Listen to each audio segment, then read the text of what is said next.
Good morning प्यारे बच्चों। आज की ऑनलाइन क्लास में आप सबका स्वागत है।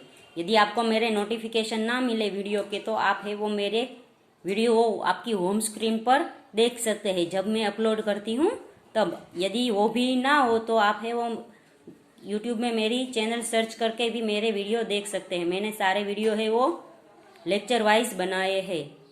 पिछले वीडियो में हमने सीखा था हिंदी कक्षा 8 का पाठ नंबर 3। पाठ का नाम था अंतरिक्ष परी सुनीता विलियम्स और पाठ की लेखिका का नाम था कोकिला पारिक। इस पाठ में हमने देखा था कि सुनीता विलियम्स है वो अंतरिक्ष का सफर करके सफल वापस लौट आई थी और वो है वो गुजरात के अहमदाबाद में आने वाली थी।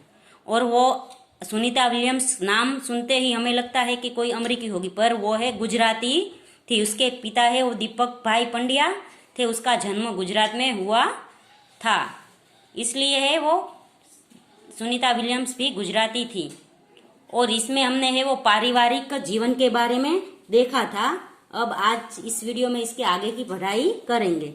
सुनीता का जन्म 19 सितंबर 1965 को ओहियो अमेरिका में हुआ था। मुक्त वातावरण में पली सुनीता में साहसिक वृत्तियां उभर सकी। साहसिक यानी कुछ कर दिखाने की वृत्ति, साहस से। सुनीता बचपन से ही दौड़, स्विमिंग, घुड़दौड़, बाइकिंग, स्नोबोर्डिंग, धनुर्विद्या जैसे साहस भरे खेलों में भाग लेती थी। धनुर्विद्या यानी हम जो बाण चलाते हैं धनुष से, वही विद्या। वह मेहनती थी। घरवाले उसे प्यार से सुनी कहते थे।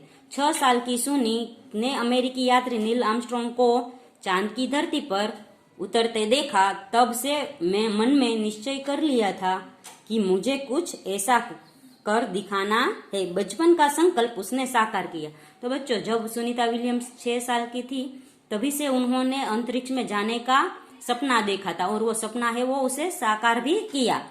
उसकी हाई स्कूल की शिक्षा मैसाचुसेट्स से हुई। यूनाइटेड स्टेट नेवल अकादमी मैरीलैंड में भौतिक विज्ञान में स्नातक किया। Engineering management Florida institute of technology में उन्होंने 1995 में बाद में अनुस्नातक किया। इसके पहले 1987 में नेवल अकादमी से व्यावसायिक अनुभव के लिए जुड़ी, जहां साहस और श्रम की प्रवृत्तियों का महत्व था। इसके बाद नेवी में एविएशन ट्रेनिंग, अमेरिका में कमीशन अधिकारी, बेसिक डिवाइंग ऑफिसर का पद मिला। हेलीकॉप्टर प्रशिक्षण प्राप्त किया, यानी हेलीकॉप्टर सीखने का, चलाने के लिए।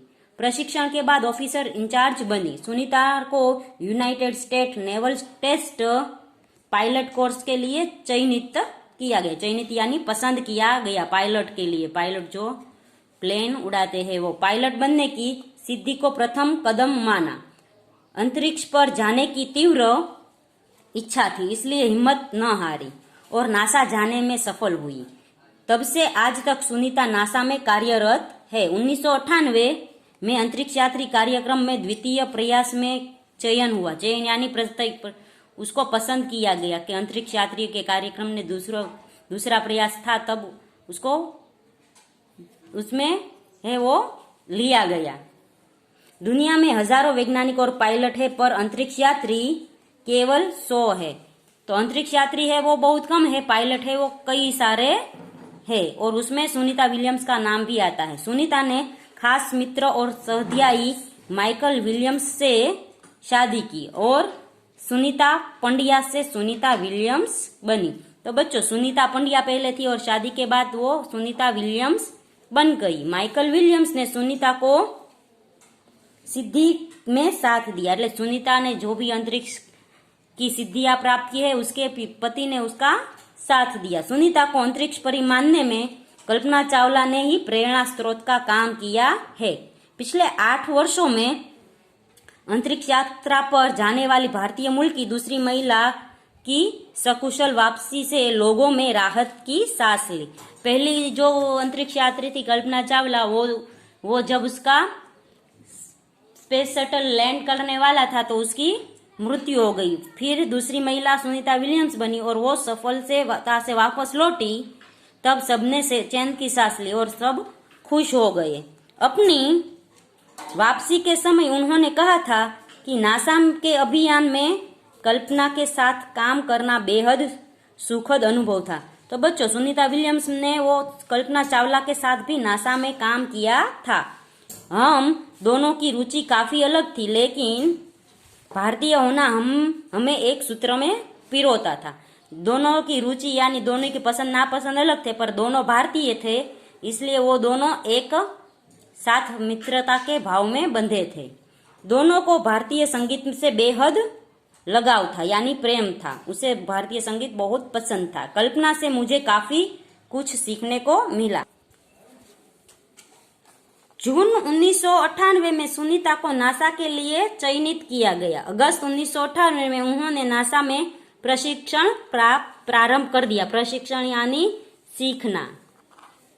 कड़े प्रशिक्षण के बाद सुनीता खुद अंतरिक्ष यात्रा के लिए तैयार हो गई। सुनीता बताती है कि अंतरिक्ष स्पेस स्टेशन में जिंदगी आसान नहीं है। खाने से लेकर नहाने तक यहाँ सब कुछ कठिन है। लौटने में मुश्किल होती है। आरंभ में चलने फिरने में दिक्कत होती है। हड्डियां कमजोर हो जाती है। दिमाग तैयार होने में समय लगता है। तो बच्चों, स्पेस में जिंदगी है वो बहुत आसान नहीं होती, क्योंकि वहां पर है वो हमारा वजन है वो कम हो जाता है, हमें तकलीफ भी पड़ती है, हमारी हड्डियां भी कमजोर हो जाती है, खाने में भी तकलीफ पड़ती है। इसलिए हमें है वो दिमाग से तैयार, बुद्धि से तैयार रहना चाहिए कि यह सब तकलीफें हमें सहन करनी होगी। सुनीता ने खुद को अंतरिक्ष प्रशिक्षण लेकर तैयार किया। अंतरिक्ष प्रशिक्षण यानी जैसे हम स्पेस में जाकर रहते हैं अंतरिक्ष में, वैसे ही यहाँ धरती पर नासा में भी एक ऐसा विभाग है कि जहां पर वो इसकी शिक्षा दी जाएगी, वहां जाकर अंतरिक्ष में जाकर आपको कैसे रहना है। वैज्ञानिक तकनीक की भरे व्याख्यान, रूस में रहकर अंतरिक्ष कार्यक्रम तथा उनके यान आदि के बारे में जानकारी प्राप्त की। उनके गोताखोरों में अनुभव होने वाली भारहीनता से स्पेस वर्क प्रशिक्षण में सहायता प्रदान की। अंतरिक्ष यात्रा के संदर्भ में बहुत सी वैज्ञानिक जानकारियां और मुश्किलों के बारे में जाना। वे अंतरिक्ष से के संभवित खतरों से खेलने के लिए भी पूर्णतः तैयार हो चुकी। तो बिल्कुल उसने है वो अंतरिक्ष की प्रशिक्षण प्राप्त की और वो अंतरिक्ष में के जाने से और संभवित खतरों से वो पूर्ण तैयार हो गई कि अंतरिक्ष में जानकर उसे क्या क्या खतरे हो गए वो सब उन्हें जान लिया और उनको उस खतरों को वो अनुभव करने के लिए और खतरों से बाहर निकलने के लिए और खतरों को सहन करने के लिए वो तैयार हो गई। तो बच्चों, आज की पढ़ाई में हम इतना ही सीखेंगे। अगले वीडियो में हम इसके आगे की पढ़ाई करेंगे। तब तक के लिए गुड बाय, टेक केयर।